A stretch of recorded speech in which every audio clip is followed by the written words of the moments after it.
4장 1절에서 3절 말씀 교독하고 3절은 같이 읽도록 하겠습니다. 1절입니다. 그리스도께서 이미 육체의 고난을 받으셨으니 너희도 같은 마음으로 갑옷을 삼으라. 이는 육체의 고난을 받은 자는 죄를 그쳤으니 그 후로는 다시 사람의 정욕을 따르지 않고 하나님의 뜻을 따라 육체의 남은 때를 살게 하려 함이라.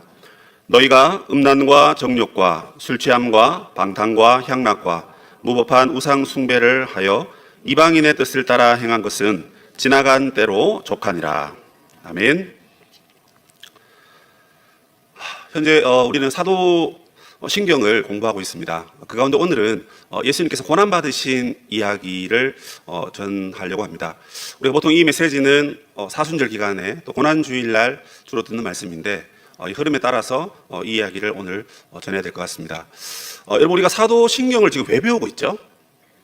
하이델베르그 교리문답에서 사도신경이 가지고 있는 그 의미가 뭡니까? 매주 이제 목사님들이 물어보시고 뭐 이렇게 대답하다 보니까 또 시간도 가는데 딱 집어 말해서 이제 그런 겁니다. 우리가 우리의 삶의 위로죠, 그죠? 위로를 누리고 얻고 찾기 위해서 세 가지를 알아야 된다 그랬잖아요. 이제 이 정도면 딱 나와야 돼요. 첫 번째 뭡니까? 우리가 얼마나 나쁜 놈인지. 죄송합니다. 예. 저를 생각하시면 됩니다. 얼마나 내가 나쁜 놈인지를 그걸 알아야 된다. 두 번째는 뭐예요? 그 나쁜 내가 어떻게 구원받는지를 알아야 되고, 맞죠? 세 번째는요, 구원받고 난 다음에 어떻게 감사하며 살아야 되는가, 요걸 세 가지를 알아야 된다고 그랬습니다. 근데 그 중에 우리는 지금 두 번째 배우고 있습니다. 당분간 이 계속 두 번째예요. 그러니까 우리가 죄와 비참함에서부터 어떻게 구원받느냐 하는 겁니다. 그 교리문답에서 어떻게 구원받습니까? 우리 중등부 친구들, 선교 갔다 온 친구는 이제 벌써 지금 꿈나라로 가 있는데, 오늘은 꿈나라 가도 뭐 제가 뭘 안 하겠습니다. 예. 예, 자기 설교하는데 꿈나라 가면 되게 기분 나쁘거든요. 예. 예. 자, 우리가 어떻게 구원받습니까? 일단 하이델베르그 교리문답은 내 힘으로는 안 된다라는 거예요. 예림자매가 뭐 아는 것처럼 막 고지거리는데, 예. 그럼 그 다음 뭐가 나와야 됩니까? 내 걸로 안 되니까 남의 걸 내 걸로 취해야 되는 거예요. 그래서 내 힘으로 안 되니까 누가 필요하다? 따라해 봅시다. 중보자. 예, 중보자. 그러니까 구원 얻으려면 내 안에서 뭔가를 이렇게 에너지를 만들어가지고 짜잔 하고 나 구원받았어 딸랑딸랑 이게 아니고 외부로부터 바깥으로부터 나에게로 와야 된다는 거예요. 누가? 중보자가, 예수님이. 그럼 이제 중보자가 준비됐습니다. 그럼 그 중보자의 공로, 의, 우리의 구원 이걸 내 걸로 만들어야 되잖아요. 중보자는 중보자고 나는 나니까 주님과 내가 하나가 돼야 되잖아요. 그래서 필요한 게 뭐다? 미음, 이응. 뭡니까? 예? 답이 나왔는데? 예, 답을 빨리 해주세요. 오늘 나 빨리 맞추려고 작정하고 있는데 지금. 예, 9시 넘어가면 나 책임 안 집니다. 조는 거는 괜찮아요. 예, 조셔도 돼요. 사랑하는 자에게 잠을 주신다 했으니까. 이게 믿음입니다. 우리가 구원 얻는 것은 중보자와 그 다음에 그 중보자를 믿는 믿음이에요. 와, 엄청난 비밀 아닙니까, 여러분? 여러분 지금 오늘 돈 내고 입장하신 거 아니잖아요. 공짜로 지금 들으신 거예요, 이거. 이번 주에 감사한금 많이 하세요. 제가 감사한금 얼마나 많이 했는지 다른 목사님께 여쭤보겠습니다. 그 명단 아마 목사님께 계신 것 같더라고요. 자, 어쨌든 우리의 구원은 중보자가 있어야 되고 그 중보자를 내 안에 모셔야 되는데 그러려면 이제 믿음이 있어야 됩니다. 그러면 그 중보자를 믿으려면 또 뭐가 필요해요? 야, 이거 복잡다, 이거 너무. 그 중보자를 믿으려면 그 믿음은 뭐가 필요하다? 확실한 지식과 굳은 신뢰. 와, 내가 나를 칭찬합니다. 이 복음을 여러분들에게 알릴 수 있다는 것이 얼마나 제 기쁜지. 여러분 기쁘지 않으세요? 중보자가 있는 것도 감사한데 그 중보자 바라보기만 하면 우리가 구원 받습니까? 아닙니다. 그 중보자를 내가 마음에 모셔야 돼요. 그럼 그 중보자를 알아야 되잖아요. 그죠? 그래서 지식이 있어야 돼. 지식이 있어야 되고 그 다음에 그 지식을 내가 뭐예요? 동의하고 받아들이고 그 지식을 내가 굳게 신뢰하는, 아무리 비바람이 쳐도 흔들리지 않는 굳은 신뢰감이 있어야 됩니다. 이게 믿음입니다. 그래서 믿음은 여러분 지식이 있어야 됩니다. 하나님을 알아야 돼요. 알고 그걸 마음으로 꽉 붙잡는 건데 그 나중에 이제 한참 뒤에 나오는데 그 신뢰감은 또 내가 하는 게 아니에요. 성령님이 우리에게 믿어라 하고는 주시고 그리고는 찰떡같이 믿게 하시는 거예요. 야, 이거 이렇게 설명하다 오늘 밤 새겠는데. 어쨌든 여러분 우리가 구원 얻는 것은 뭐다? 확실한 지식과 굳은 신뢰입니다. 그러면 그 확실한 지식이 어디에 뭡니까? 숨겨져 있냐는 거예요. 그게 사도신경이라는 겁니다, 여러분. 이제 여러분, 야, 이게, 그렇구나. 이게 고기를 막 까딱까딱거리는 분들이 나오십니다. 사도신경을 그래서 여러분 제대로 아셔야 돼요. 왜? 사도신경을 알아야 우리가 믿음이라는 게 생기고 그 믿음이라는 게 있어야 중보자를 우리가 마음에 모실 수 있고 그 중보자를 모셔야 우리가 구원받고 우리가 구원받아야 천국 갈 수 있으니까. 왜? 중등부 왜? 마음에 안 들어? 사도신경 다 외우니? 그럼 됐어. 그럼 천국 가. 자, 사도신경 여러분 다 외웁니다. 그죠? 그래서 여러분 사도신경 중요합니다. 그 중에 오늘 사도신경의 내용은 예수님의 고난받으심에 대한 이야기입니다. 전체 3가지 단락으로 되어 있는데, 이번 주에 고난 많이 받으신 분들 계시죠? 성교 가셔가지고 고난 받으시고, 저도 여기 남아있으면서 고난 많이 받았어요. 담임 목사님도 아닌데, 월요일날 설교하지, 수요일날 새벽에 했지, 오늘 저녁에 해야지, 내일 모레 또 해야 되고, 주일날 또 해야 돼요. 일주일에 5번, 이거 반칙 아닙니까, 이거? 와. 지금 다리가 후두두두거려요, 지금. 예, 너무 고난받고 있어요, 지금. 이거 그러면 안 되는데.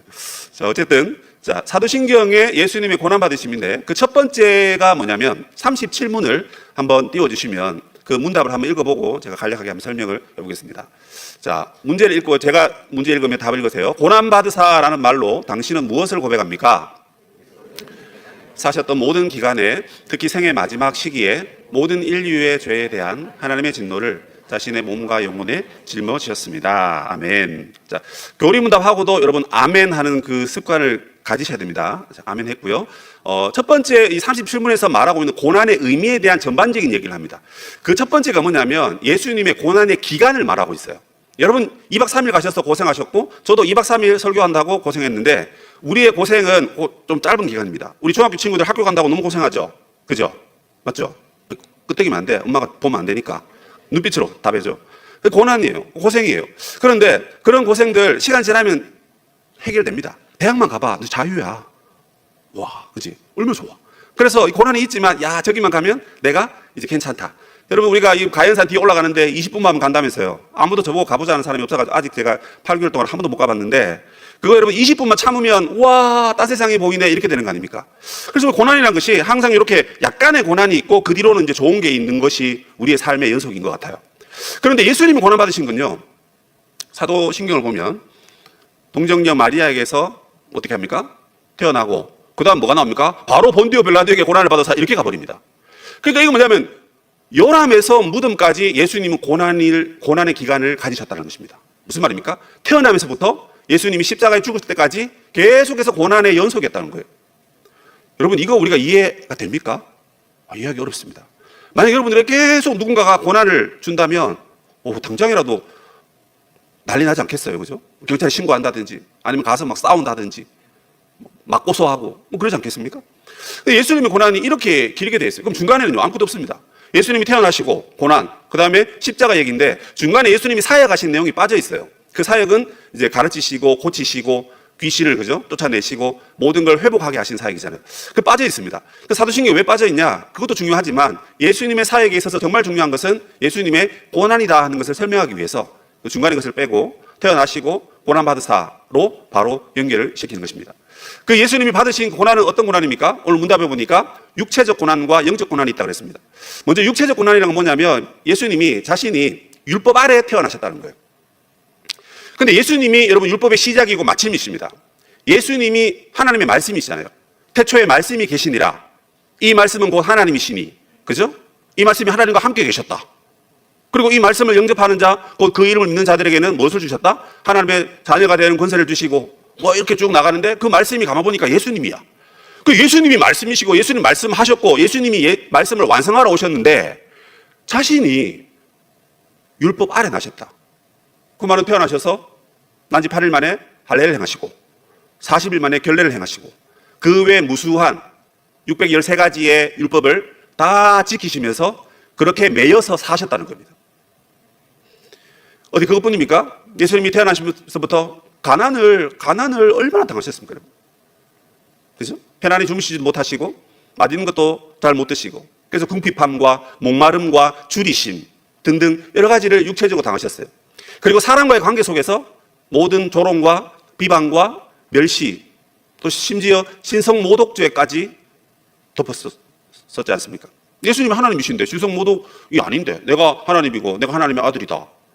내가 성전이다. 이 틀린 말이 아니잖아요. 그죠? 그런데도 사람으로부터 그런 고난과 핍박을 당하셨다 하는 것입니다. 그런데 예수님의 고난의 절정이 어디에 있느냐? 그것이 바로 십자가다라는 것입니다. 예수님의 고난의 절정이 왜 십자가냐면 그 십자가는 우리가 보통 생각하기에 육체적인 고통 때문이다 이렇게 생각할 때가 많은데, 사실은 십자가의 고통은 육체적 고통보다 훨씬 더 심한 고통이 있었는데 그거는 영적인 고통입니다. 그 영적인 고통은 뭐냐면 하나님으로부터 버림받는 겁니다. 그러니까 아버지로부터 버림받는 겁니다. 우리 초기 친구들아, 갑자기 아빠가 야, 너 사실 내가 공원에서 데려왔어, 너 다시 돌아가, 그러면 기분이 어때요? 에이, 장난하지 마. 장난 아닌데? 아빠 계속 그렇게 말한단 말입니다. 그리고 호적동물을 떼어서 봤는데 어머나 진짜야. 그럼 어때요 내 마음이? 야, 나 이거 우리 아빠인 줄 알았는데, 완전 닮았는데, 근데 알고 보니까 아니야. 그러면 여러분 그 상실감이 어떻게 표현할 수가 없겠죠. 예수님께서 하나님의 아들이셨는데 하나님으로부터 버림받으셨기 때문에 예수님이 하나님으로부터 멀어져가는 그것이 너무나 고통스러우셨습니다. 그래서 성경 말씀에 할 수만 있으면 이 잔을 내게서 옮기시옵소서라는 표현이 마태복음, 누가복음, 마가복음 다 나오는데요. 특히 마태복음에 가보면 이걸 무려 예수님이 3번 이렇게 기도하셨다 이렇게 되어 있습니다. 얼마나 여러분 하나님으로부터 버림받는 것이 싫으셨으면 그걸 여러분 3번에 걸쳐서 이거 안 하면 안 됩니까? 이렇게 말하면서 그래도 아버지의 뜻이면 제가 순종하겠습니다. 그러니까 솔직한 것도 표현하시면서 그러나 자신을 하나님의 명령과 말씀 앞에 순종하시는 그런 고백을 하셨다 하는 것입니다. 그만큼 하나님의 진노가 두려웠기 때문에 그렇습니다. 하지만 여러분 예수님만이 하나님의 진노를 받으실 수 있어요. 왜 그렇죠? 그게 하나님의 진노니까 그렇습니다. 하나님의 진노를 만약에 사람이 받는다 생각하면 사람이 그 하나님의 진노를 받지 못합니다. 이제 예를 들어서 우리 중동분 친구 한 명 지금 자고 있는데 잘 자는구나. 아이고 열심히 자. 아이고 착하다. 깨우지 마세요. 놔두세요. 하는데 예배 마치고 목사님이 돌변했어요. 야 이리 와. 너 이 자식이 예배 시간에 졸았지? 한 대 맞아봐. 해가지고 그냥 빡 때리면 어떻게 되겠어요? 아마 저 세상 갈 겁니다. 왜? 나는 헤비급이고 쟤는 라이트급이니까. 급이 맞아야 되잖아요, 여러분. 그잖아요. 헤비급하고 라이트급하고 싸워서 물론 라이트급이 뭐 다윗과 골리앗만 생각하시면 안 돼요. 그거는 하나님 특별한 역사고 일반적으로 덩치 크고 이런 사람들이 어쨌든 초등학생하고 싸운다 생각하면 이길 수가 없는 거잖아요. 그게 뭐 비교가 될지 모르지만 하나님의 진노인데 어떻게 사람이 그걸 감당할 수 있겠습니까? 그러니까 예수님이 그걸 하기 싫어도 그걸 하셔야 될 이유가 자기가 아니면 하나님의 진노를 대신 감당할 수가 없기 때문에 그렇습니다. 그래서 그렇게 3번에 걸쳐서 하는 거죠. 그래서 나중에 이렇게 말씀하십니다. 나의 하나님 어찌하여 나를 버리셨나이까? 여기서 버린다는 것은 육체뿐만 아니라 영적인 관계가 단절된 걸 말합니다. 그래서 어떤 신학자는 하나님과의 영적인 교감이 끊어지는 것을 2가지로 얘기하는데, 하나는 뭐냐면 하나님과의 화평스러운 관계가 깨졌다는 것입니다. 지금까지 하나님과 너무 사이가 좋았어요. 그런데 이제 이 고난을 예수님이 감당하셔야 되기 때문에 그 관계가 깨지는 것입니다. 2번째는 뭐냐면 더 이상 그래서 하나님과의 사귐이 사라진 것입니다.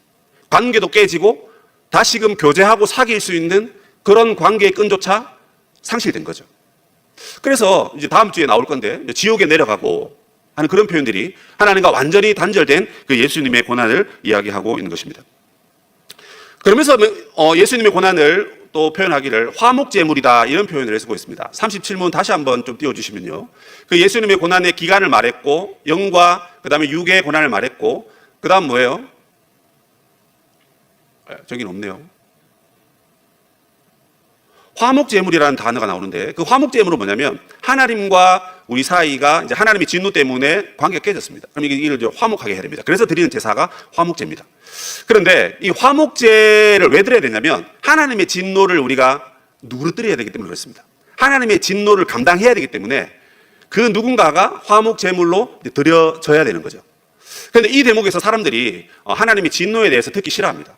쉽게 말해서 하나님은 사랑의 하나님인데 왜 하나님 자꾸 진노하셔서 자기 백성을 죽이기도 하시고 멸하기도 하시고 포로로 잡혀가기도 하시고 그런 하나님은 나를 믿기 싫다 이렇게 말하면서 하나님의 진노에 대해서 부정적으로 생각합니다. 근데 여러분 사실 하나님의 진노는요 이방 신들이 말하는 그런 진노와는 사실 격이 다릅니다. 이방 신들의 진노는 말 그대로 그 이방 신을 달래기 위해서 여러분 그 진노를 잠재우는 것입니다. 그래서 뭐 심청전에 나오는 심청이가 뭐 인당수에 빠지는 그런 이야기라든지 뭐 여러 가지 이야기 있지 않습니까? 뭐 성경에 요나 같은 경우에도 하나님 명령 어기고 다시스로 가는 배를 탔습니다. 그러자 여러분 풍랑이 막 일죠, 그죠? 그래서 야, 우리 중에 누가 이거 잘못했길래 바다의 신이 노했는가 제비를 딱 꼽아보니까 그게 요나가 딱 걸리는 거예요. 그래서 사람들이 어떻게 합니까? 요나를 들어서 바다에 그냥 빠뜨려버립니다. 그들의 생각에는 이 바다의 신이, 용왕신이 노했으니까 이 산재물로 드리면 바다가 잠잠해질 거야. 그런 생각에 이제 그렇게 해버린 거죠. 그래서 일반적인 신은 그의 진노를 달래기 위해서 우리가 이런 식으로 희생하고 그렇게 해야 되는 것입니다. 그런데 안 믿는 사람들이 하나님도 그렇게 생각하고 있다는 거예요. 그런데 하나님의 진노는 그런 것이 아니에요. 왜냐하면 이 진노를 누그러뜨리기 위해서 이방신들은 우리의 희생을 요구하는데 하나님의 진노를 누그러뜨리기 위해서 하나님이 요구하신 것은 우리의 희생이 아니라 자기 아들의 희생이잖아요. 이해가 되시죠? 그죠? 어쩌나요? 예수님을 자기 하나밖에 없는 아들을, 저는 아들이 3명 있어도 한 명 그렇게 하라 그러면 하기 싫은데 여러분 하나밖에 없는 아들을 그렇게 한다. 이방신들과 여러분 다른 것입니다. 그렇게 하심으로써 하나님의 진노를 아들이신 예수께서 담당하셔서 그 진노를 감당하시고 그래서 하나님의 공의를 충족시키는 겁니다. 그래서 하나님의 속성은요, 이 사랑과 공의가 같이 가야 돼요. 여러분 우리가 나 자기야, 난 자기 너무 사랑해. 그래? 그러면 나한테 돈 좀 줘봐. 그래 알았어. 해가지고 그러면 여러분 은행 가서 돈 틀어와가지고 자기야 이 돈 있어 하고 주면 됩니까? 그게 정상입니까? 아니잖아요. 아무리 사랑한다 해도 의를 행하지 않는 거잖아요. 공의를 행하죠. 공의를. 땀 흘리고 노력해서 그래서 여기 있어 뭐 이렇게 말해야 되는 건데 그게 없이 그냥 사랑한다고 무조건 공의를 무너뜨리면서 그렇게까지 행동한다면 그건 온전한 사랑이 아닌 것입니다. 그래서 하나님은요 십자가를 통해서 사랑과 공의를 동시에 충족시키셨어요. 왜죠? 십자가를 통해서 아들을 보내셔서 우리를 구원하셨기 때문에 사랑이 이제 완성된 겁니다. 그런데 그 진노를 누그러뜨리기 위해서 우리의 희생을 원하신 것이 아니라 자기 아들을 희생하시면서 예수 그리스도의 육체와 영혼이 찢기고 버림받음으로써 하나님의 공의를 충족시켰으니까 하나님께서 우리에게 십자가를 통해서 사랑과 공의를 제대로 우리에게 나타내 주신 것입니다.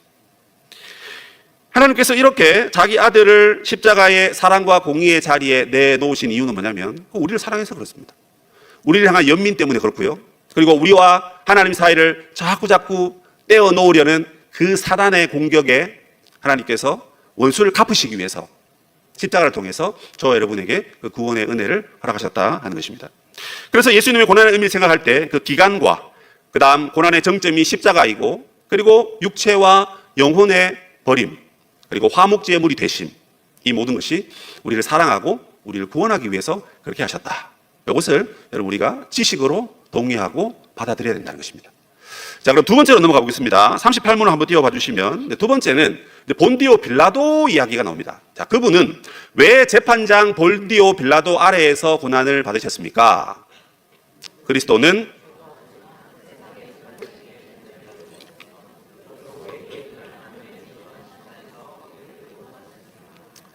자, 아멘. 자, 예수님 죄가 없으시지만 세상의 재판정에서 정죄받으셨다. 그래서 구원하셨다. 이 얘기입니다.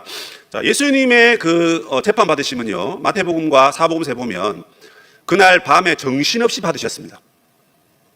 뭐 대제사장 안나스도 나오고 가야바도 나오고 그다음에 빌라도의 법정도 가고 사내들인 공의회도 2번이나 거치고요. 또 중간에 헤롯도 아침에 만납니다. 그런데 당시 로마의 재판에 의하면 여러분 한 사람을 벌 줄 때 이렇게 빨리 재판을 진행할 수가 없어요. 이 재판은 불법입니다. 로마가 당시 상당히 민주국가였기 때문에 아무리 나쁜 놈이라도 국가의 전범 그런 국가 사람이라도 사형수라도 단 12시간, 15시간 만에 사형 언도를 내려가지고 그 사람을 처형하는 일은 없습니다. 최소 일주일은 걸리고요. 그리고 증인이 있어야 됩니다. 근데 당시 우리가 이제 식민 통치를 받고 있었기 때문에 유대 법정에서는 사람을 또 죽일 수가 없었어요. 로마 법정을 빌어서 해야 되는데 로마인들이 사람을 중요시 여기는 사람들인데 아무리 야만인이라 하더라도 함부로 그렇게 쉽게 사람을 죽이지 않는다는 것입니다. 그러니까 여러분 그 예수님의 그 재판은 불법이고 그 사형 언도도 사실은 불법입니다. 그런데 이 사도신경에 본디오 빌라도에게서 재판을 받았다 했을 때는 그 유대인과 빌라도 간에 계속 밤새 이게 왔다 갔다 합니다. 그러니까 여기서 죄가 없다 하니까 여기 가서 또 신문 받고 또 아무 말 안 하니까 또 여기 가고 이렇게 왔다 갔다 하면서 그렇게 이제 신문을 받으시는데, 어쨌든 이 양쪽의 신문을 받으시면서 예수님이 죄가 있다라는 쪽으로 설명을 하는 겁니다. 그래서 뭐 빌라도가 우유부단하다, 빌라도가 뭐 잘못했다, 뭐 이런 얘기를 하는 게 아니고, 이 본디오 빌라도에게서 고난을 받아 십자가에 못 박혀 죽으셨다 하는 이 내용에는요, 예수님의 유죄와 예수님의 무죄가 숨어 있는 단어입니다. 무슨 말이냐? 예수님 죄가 없으신데 죄 있는 모양으로 재판을 받으셨다는 것입니다. 그럼 이제 유죄와 무죄죠, 그죠? 근데 이게 왜 중요하냐면, 예수님이 재판을 받으셨기 때문에 더 이상 우리가 죄 때문에 재판을 받을 필요가 있다, 없다? 없다라는 겁니다. 왜냐하면 일사부재리의 원칙 때문에 그렇습니다. 이 일사부재리의 원칙이라는 것이 로마 시대부터 있어 온 겁니다. 이게 뭐냐면, 하나의 어떤 사건과 죄에 대해서 심판을 받았을 때, 제가 만약에 심판을 받았다 칩시다. 그러면 그 사건 가지고, 그 내용 가지고 다시 법정에 서거나 다시 재판 또는 심판을 받을 수가 없다라는 것입니다. 한번 내가 내 죄인이다 라고 승인 받았으면 그 죄인인 것이지, 그걸 다시 그렇게 할 수가 없는 것입니다. 그래서 예수님이 죄가 없으신데 죄 있는 모양으로 심판을 받으셨기 때문에 저와 여러분은 예수님 때문에, 예수님의 공로 때문에 더 이상 죄인이다라는 그런 재판을, 심판을 받지 않는 것입니다. 그래서 본디오 빌라도에게 고난을 받고 십자가를 지신, 그 죄인의 모양으로 지신 것은 우리에게 은혜고 감사고 하나님과의 평강의 근원이 된다는 것입니다. 자, 그런데 두 번째로 예수님이 뭐예요, 여러분? 무죄하시다는 것입니다. 이 무죄하신 것이 왜 중요합니까? 그가 자기의 죄 때문에 고난을 받지 않았기 때문에 이건 누군가의 죄를 위해서 대속의 죽음이다, 이 얘기입니다. 이해가 되시죠, 그죠? 그렇기 때문에 이 본디오 빌라도를 생각하시면 안 되고, 거기 세상 법정에서 벌을 받으셨을 때 죄가 없는 분이 죄를 받으셨네? 죄를 받으셨기 때문에 우리는 더 이상 벌 안 받아도 되고, 그리고 죄가 없는데 왜 그랬을까? 이유와 목적이 있는데, 그것은 죄 있는 우리들을 위해서 대신 죽으신 죽음이었다. 대속의 죽음이었다. 이걸 설명하고 있습니다.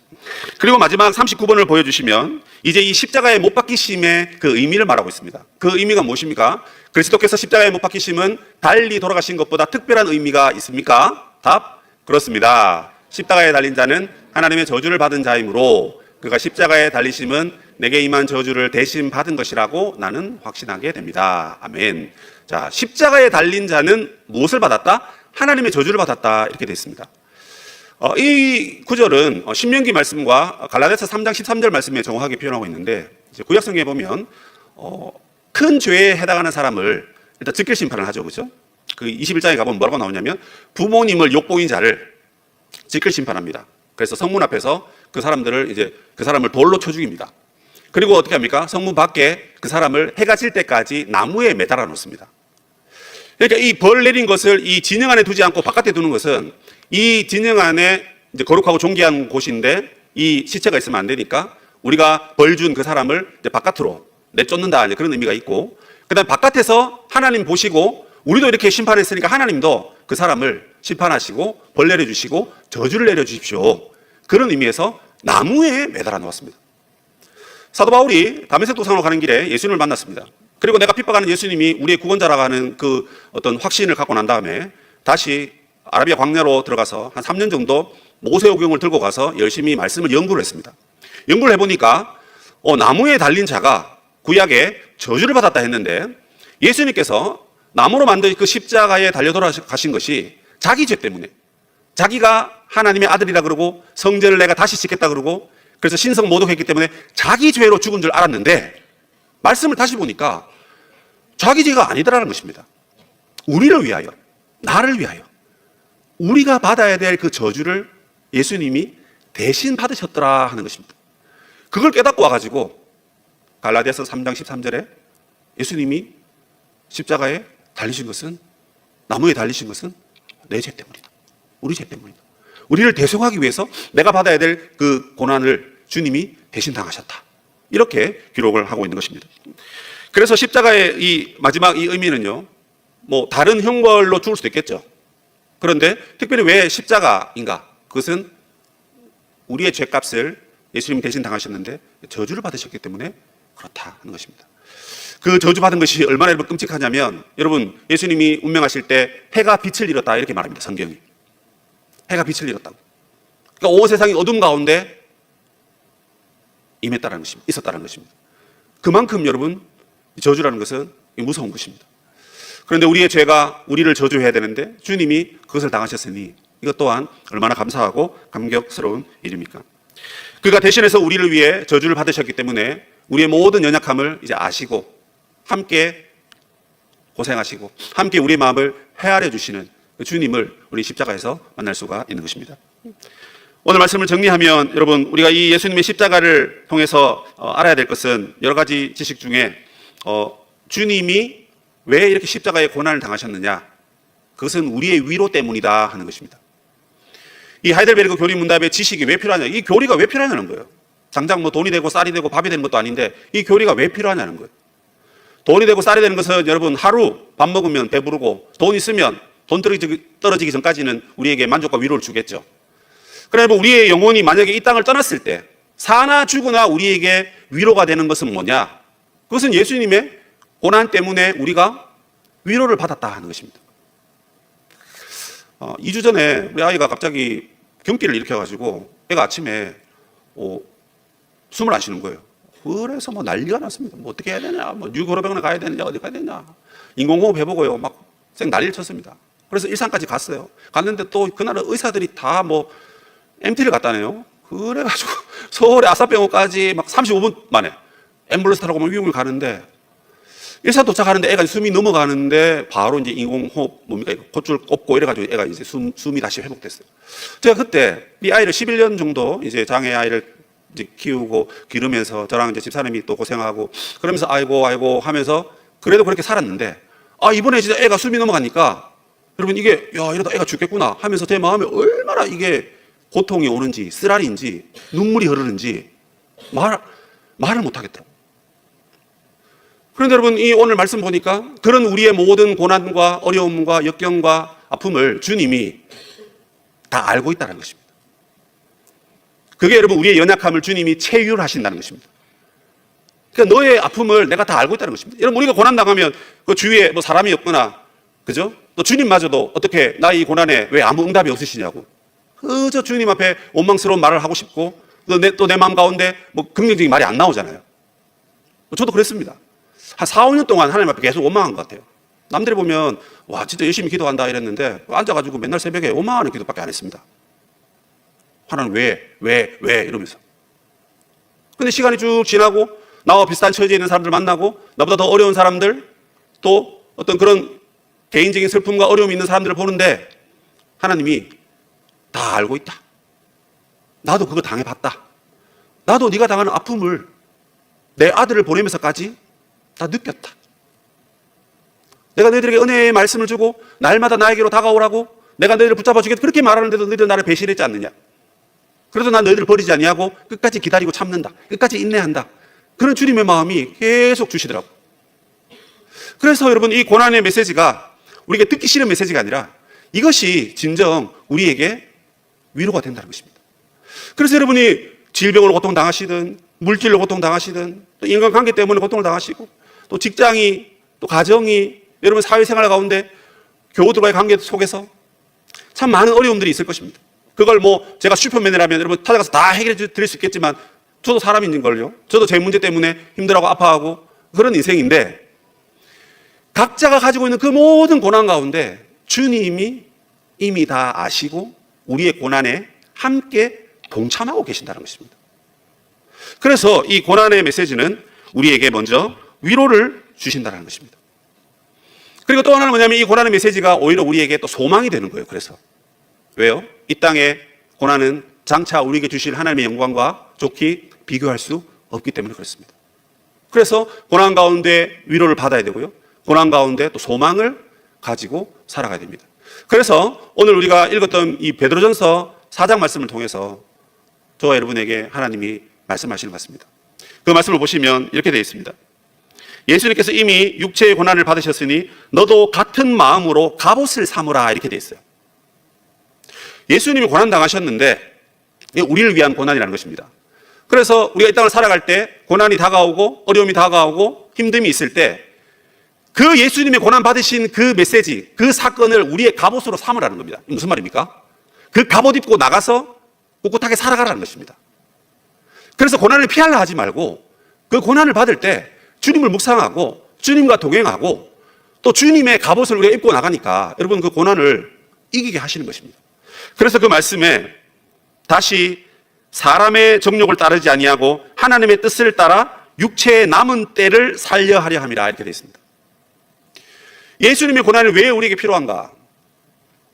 우리가 우리의 정욕대로 살지 말고 우리의 남은 때를 하나님의 때, 하나님의 뜻을 이루기 위해서 예수님의 고난의 갑옷을 입고 전진하라는 것입니다. 3절에 보니까 우리가 음란과 정욕과 술 취함과 방탕과 향락과 무법한 우상 숭배를 하여 이방인의 뜻을 따라 행한 것은 지나간 때로 족하도다. 이미 우리가 그렇게 살아왔지 않느냐? 이미 그렇게 죄악 가운데 오랫동안 살았지 않느냐?